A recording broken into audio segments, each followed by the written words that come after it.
dingue qu'on installe tranquillement la 5G sans nous demander notre avis. Est-ce que tu as réagi à la 2G, la 3G et la 4G? Pourquoi la 5e génération des télécommunications serait spéciale? Les ondes, on le sait, c'est mauvais. Et puis des millions de données vont circuler en une tierce seconde pour nous surveiller. En plus, il y a des zones qui n'ont encore aucun équipement. Tu mélanges des arguments et tout se tient pour prévoir le pire. Les théories du complot, ça nourrit la haine du progrès. Le progrès, on y croyait parce qu'il devait être social. Mais on a vu augmenter les inégalités, alors... Alors quoi? Tu viens en carriole? Tu consentiras à regarder un débat filmé? Avec Peter Stuckmann, chef d'unité responsable pour la politique 5G à la Commission européenne. Il travaille sur les futurs systèmes de connectivité et défend que la 5G est un élément essentiel à la reprise économique post-Covid. Et Caroline Zorn, vice-présidente de l'Eurométropole de Strasbourg et conseillère municipale déléguée à la ville numérique, qui interroge le bien fondé de cette évolution technique. Intérêt économique et géostratégique de l'Europe versus protection de ses citoyens?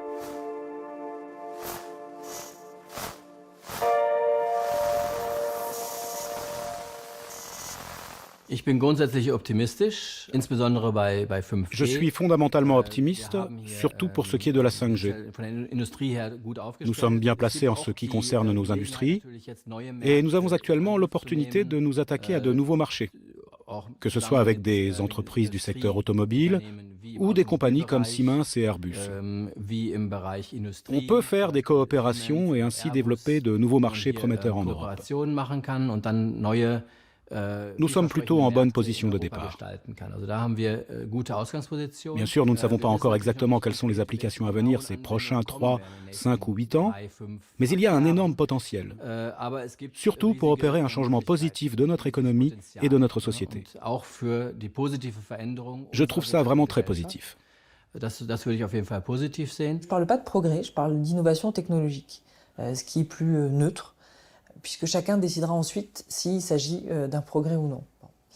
Lorsqu'une innovation technologique arrive et que au plus haut niveau de l'État, on vous dit c'est bien, allez-y, mangez-en, c'est pas satisfaisant. Donc effectivement, ce sont les collectivités à qui il revient d'organiser ces conférences et ces débats. Il y a beaucoup d'inquiétudes, il y a beaucoup de demandes.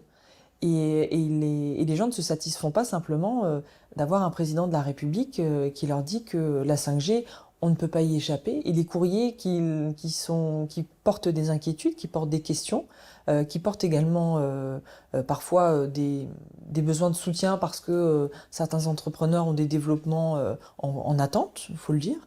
C'est pas le président qui va y répondre, hein. C'est nous. Die Pandemie hat auf den Telekom-Sektor eigentlich keine große... La pandémie n'a pas eu d'impact important sur le secteur des télécommunications, comparé par exemple à l'industrie automobile ou à d'autres secteurs de consommation.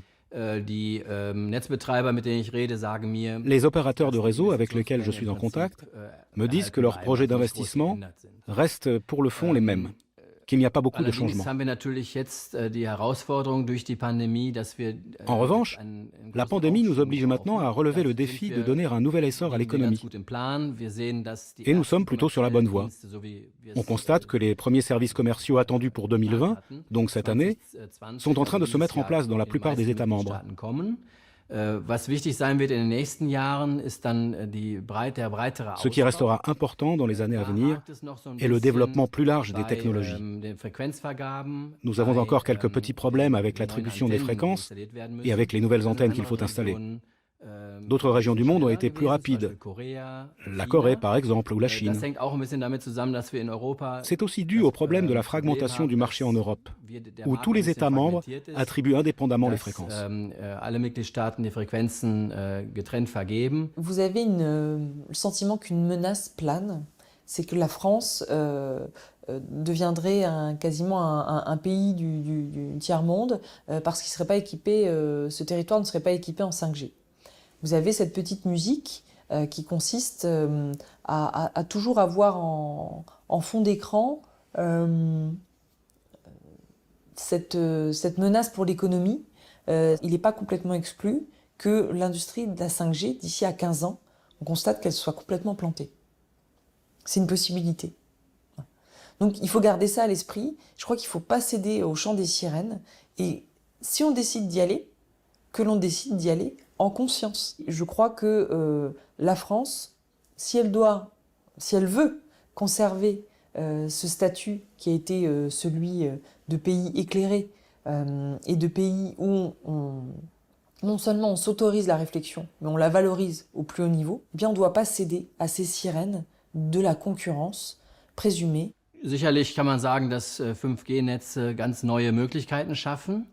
Les réseaux 5G offrent de toutes nouvelles possibilités. D'une part, des capacités augmentées qui nous permettent de répondre à des volumes croissants de données. Nous en avons besoin. Et d'autre part, des applications complètement inédites. Par exemple, dans le domaine industriel. Elles permettent entre autres de réfléchir à assurer une production grâce à des robots synchronisables et sans fil. Ou encore, des applications de sécurité routière pour protéger les voitures, mais aussi les vélos ou les piétons et ainsi sauver des vies.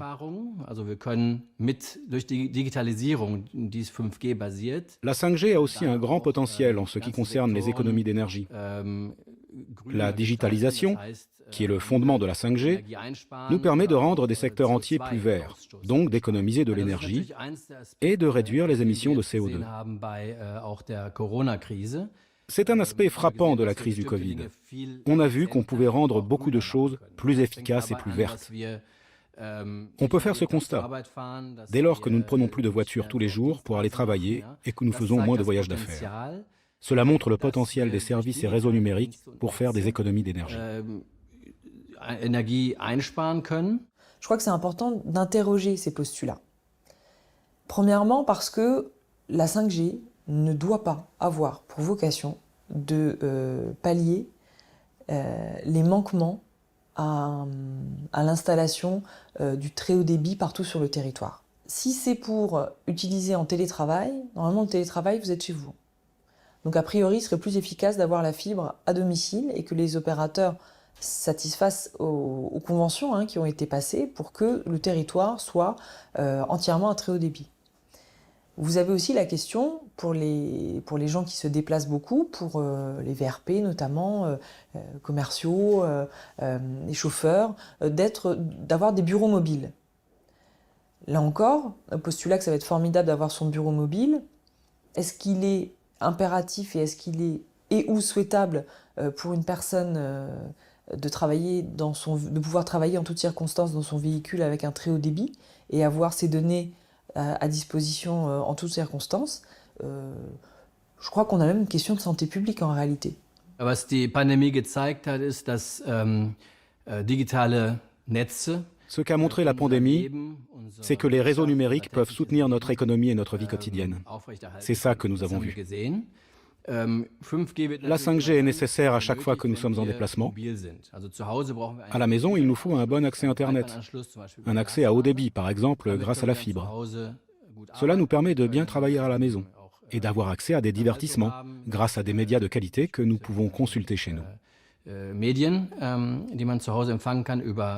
Et à chaque fois que nous voyageons, nous avons besoin de la 5G. Par exemple, quand nous sommes dans le bus ou dans le train. Ces moyens de transport doivent être connectés à la 5G pour que nous puissions avoir un bureau mobile et utiliser plein d'autres services utiles qui y arriveront bientôt. Dès que nous sommes en déplacement, soit à pied, soit dans les transports publics.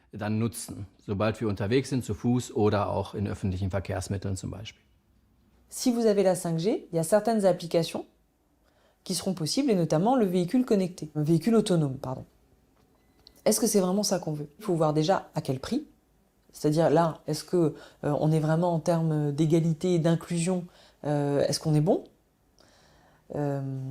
Est-ce que, d'autre part, c'est une application si fondamentale, si essentielle qu'elle nécessite qu'on soit d'accord pour tartiner tout le territoire d'antenne 5G? Est-ce qu'on veut aller vers un véhicule autonome qui aura toujours des pneus, donc avec les particules issues du frottement, toujours des plaquettes de frein, avec là encore les particules issues des frottements, avec une personne à l'intérieur, alors que pour construire ces véhicules autonomes, on va avoir là encore besoin d'énormément de terres rares, on va avoir besoin de beaucoup de choses qui font que moi je m'interroge sur la notion même de véhicules autonomes.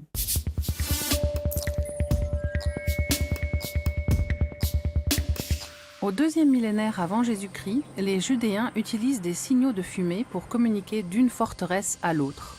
En Europe, au XVIIe siècle, l'anglais Robert Hooke invente le téléphone à cordes. Il est alors possible de se parler à distance, tant qu'on a de la ficelle et l'équivalent de pot de yaourt d'époque. Pendant la Révolution, Claude Chappe quadrille la France de tours dotée de mâts dirigés, selon le message à transmettre. Un peu plus tard, des militaires utilisant ce télégraphe aérien sont piratés par deux hommes d'affaires bordelais. Déjà, ceux-ci voulaient la primeur des cours de la Bourse de Paris. Bientôt, le Britannique Alexander Graham Bell, dont la famille est sourde, invente le téléphone. Or, lui-même refuse de s'en servir. Mais en 1958, les laboratoires Bell créent le premier modem de transmission de données binaires via une ligne téléphonique. Internet est né. Les hackers, trolls, bots et autres harceleurs en ligne peuplent les réseaux. La pollution due aux appareils et aux serveurs numériques complète le noir tableau des évolutions des télécommunications. La 5G cristallise désormais les peurs technologiques. Est-elle un risque de perte du contrôle de l'homme sur la machine ou un formidable outil pour l'avenir ? Là où nous devons agir ensemble, c'est sur la mise en place d'une infrastructure. Il nous faut une bonne infrastructure dans toute l'Europe, afin que certaines applications, par exemple dans le secteur automobile, avec la concurrence d'entreprises comme Tesla ou Google, bénéficient des économies d'échelle, et que nous puissions développer ces marchés ou services dans toute l'Europe. Nous devons travailler plus étroitement ensemble sur ce point. Mais en principe, c'est très positif que certains États membres jouent le rôle de précurseur et investissent fortement dans les infrastructures et les services. C'est très positif. Cela entraîne les autres États membres. C'est important. Lorsqu'on vous met à disposition une technologie qui vous promet un débit infiniment supérieur, quelles sont les conséquences? Qu'est-ce que c'est que l'effet rebond? Est-ce que tout le monde a conscience aujourd'hui de l'empreinte carbone du visionnage d'un film par le biais de la 4G et demain de la 5G et par le biais du Wi-Fi. La 4G, c'est 20 fois plus en termes d'empreinte globale que le Wi-Fi. Donc, et ça, avec la 5G, ça ira dans le même sens. C'est pas du tout la même consommation. Donc, on a besoin de rematérialiser l'immatériel. On a besoin de prendre conscience de ce que représentent nos consommations aujourd'hui, de ce que c'est un data center, de la manière dont il est alimenté. Un data center d'Amazon, il tourne au charbon des Appalaches.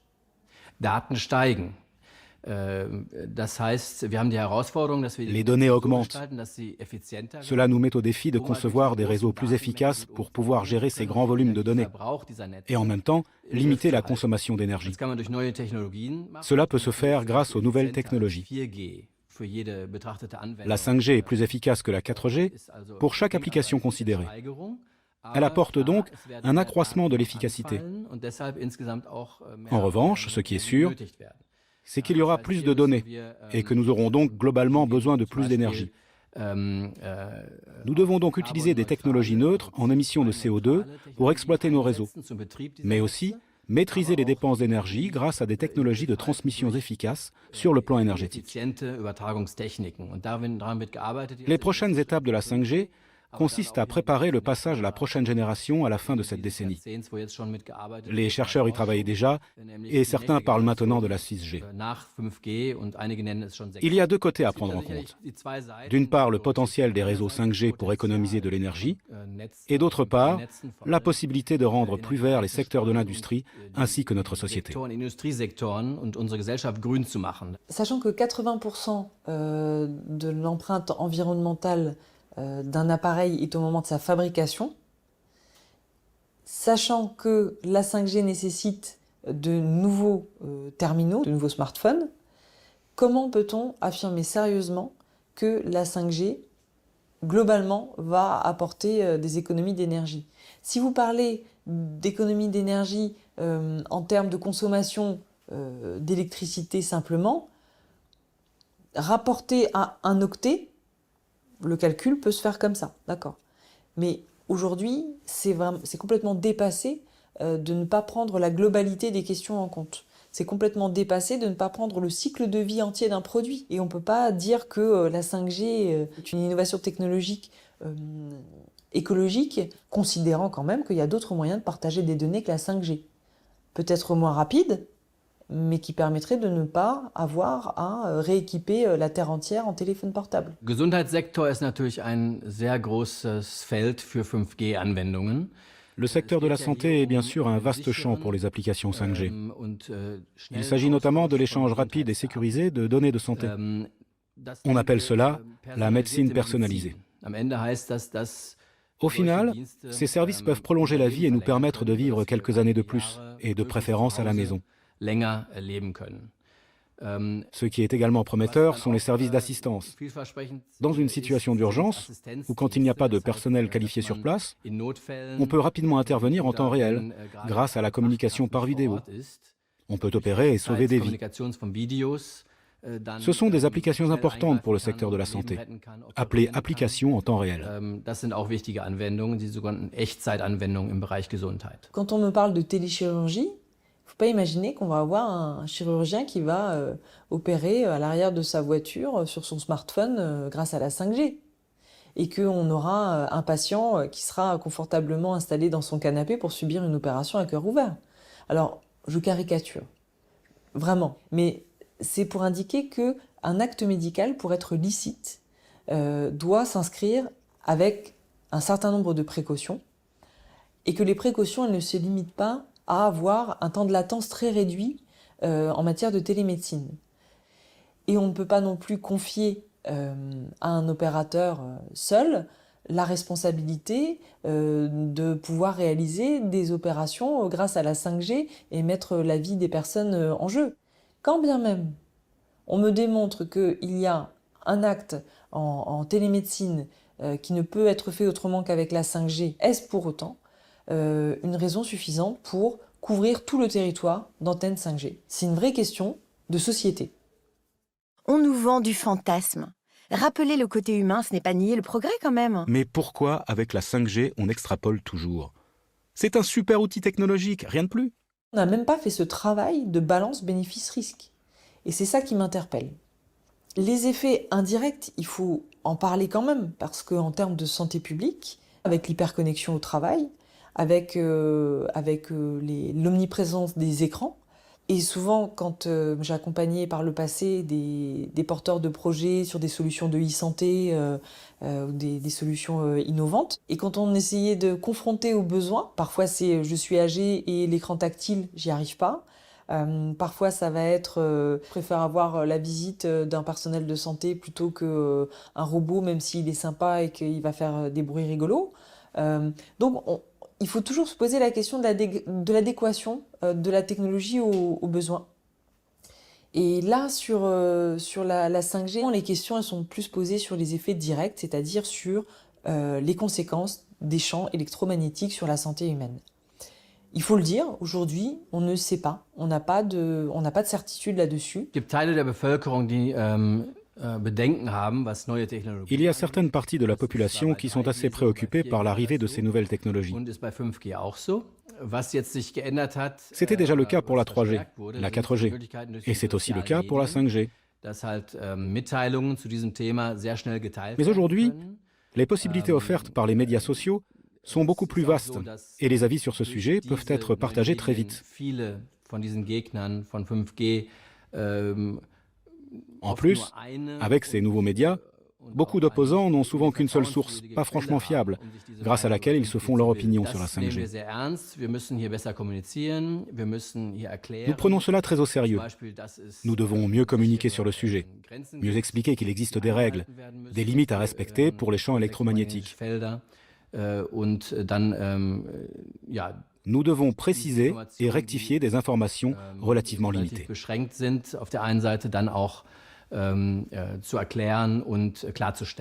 On sent un mouvement d'inquiétude qui arrive parallèlement à ce qu'on appelle l'explosion des théories du complot.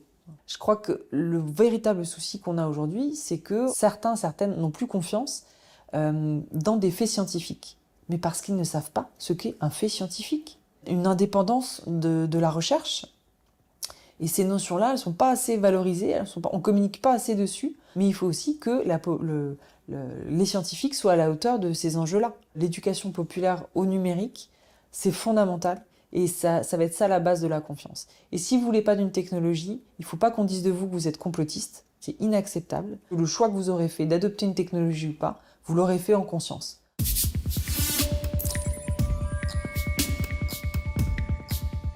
En 1832 naissait le code inventé par l'américain Samuel Morse, qui est l'ancêtre des télécommunications numériques. Est-ce ce langage qu'utilisent encore les Amish, cette communauté religieuse moquée par Emmanuel Macron?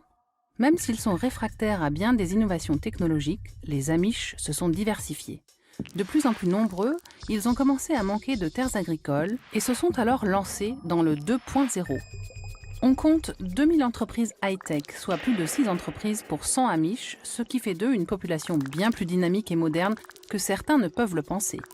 S'ils maîtrisent le numérique pour le business, les Amish n'apportent ni tablette ni téléphone connecté à la maison.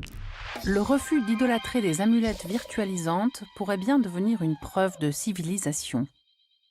On ne peut pas simplement se dire que la question c'est pour ou contre la 5G. Est-ce qu'on est Amish ou technolâtre? C'est pas ça le sujet. Le sujet, c'est est-ce qu'on va vraiment rester dans une ère de déterminisme technologique, ou est-ce qu'on inverse un peu les choses et on se dit voilà les usages, voilà les besoins, et on adopte la technologie qui est appropriée à ça. Lorsqu'une antenne est installée, vous avez non pas une autorisation donnée par la mer, vous avez une information en fait, qui est faite à la mer. Donc il y a des sites pilotes que les opérateurs commencent à déployer sans l'avis de la mer, puisque si on les empêche de le faire, on irait au tribunal administratif et on perdrait immédiatement. La mer n'a pas ce pouvoir. Elle n'a plus ce pouvoir. Le territoire de Strasbourg est, à l'instar d'autres grandes métropoles, en demande de concertation avec les citoyennes et citoyens. Die Krise hat gezeigt, dass wir nach vorne schauen müssen, investieren. La crise a révélé que nous devons regarder vers l'avenir et faire des investissements. Et la 5G fait sans doute partie des domaines prometteurs parce qu'elle peut créer de nouveaux marchés et de nouveaux emplois dans le monde du numérique. Dans le cadre du Green Deal, elle peut aussi être la base pour une transition et une évolution verte de l'économie. Il faut investir d'une part dans les technologies pour avoir des parts de marché et pour rester autonome dans ce domaine, et d'autre part dans les infrastructures. Ce sont des investissements énormes. Plusieurs centaines de milliards sont nécessaires pour construire ces réseaux sur les prochaines années. Alors, les conditions cadres doivent être au point. Il s'agit d'investissements privés. Je crois que ce n'est pas une bonne manière de voir les choses que de réfléchir perpétuellement en termes de concurrence et de part de marché. Et je crois que si l'Europe était solidaire de ce point de vue, on aurait un poids bien plus important qu'actuellement. Et les questions de souveraineté, notamment européenne vis-à-vis d'opérateurs chinois, c'est une question européenne, c'est une question de souveraineté européenne. Donc il est vraiment dommage que ces réflexions-là, on ne les ait pas eues au niveau de l'Union. Mais il n'est pas exclu qu'on puisse y arriver, parce que là on est au début en fait de la 5G. J'ai encore l'espoir qu'au niveau de l'Union européenne, on puisse arriver à une réflexion commune et à un socle commun. Nous essayons de créer un cadre commun, des principes et des règles qui s'appliquent au niveau européen.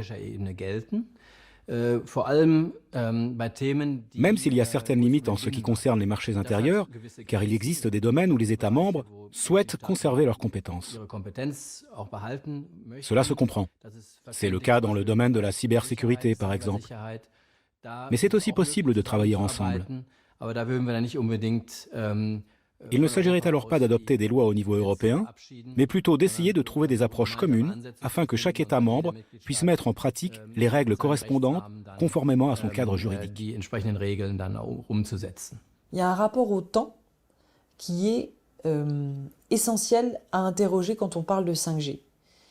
Parce que partager énormément de données beaucoup plus vite, c'est une chose, mais si c'est pour simplement accroître la sédentarité, accroître le temps passé à des loisirs devant écran. Si c'est simplement pour pouvoir travailler en permanence à la maison et ne jamais sortir de chez soi, donc se priver de toute forme de relation sociale, parce qu'en définitive, est-ce que l'enfer, c'est pas les autres? Ça doit quand même nous interroger sur la notion même d'humain et sur la notion de nos besoins biologiques, physiologiques, et ce rapport au temps. Voilà. Je crois qu'à vouloir tout optimiser et éviter les déplacements et éviter les contacts et ne jamais perdre de temps, je crois que c'est vraiment une partie de notre humanité qu'on met en péril. Was mich auch positiv stimmt, Ce qui me paraît aussi positif, c'est que dans le domaine du numérique, l'Europe fixe des normes ambitieuses, que ce soit en matière de protection des consommateurs ou avec des règles équitables pour le monde numérique. Ça commence avec la protection de données. Le règlement général sur la protection des données a valeur d'exemple à l'échelle mondiale. Et c'est pareil pour la maîtrise des fake news, les règles concernant l'intelligence artificielle et la sécurité des réseaux. On peut dire que nous sommes un modèle à suivre pour beaucoup de régions du monde. Concevoir les services numériques en se fondant sur nos valeurs peut être un avantage et permet d'influencer d'autres parties du monde. Digitale Dienste zu gestalten und dann auch andere Gebiete zu beeinflussen in der Welt. 2030, les derniers grands condors bleutés ont fait leur nid sur les antennes 5G à travers le monde. Il faut donc les désactiver. Les humains apprennent leur langage pour communiquer. Squaridé, pour aujourd'hui c'est terminé, avec ou sans la 5G.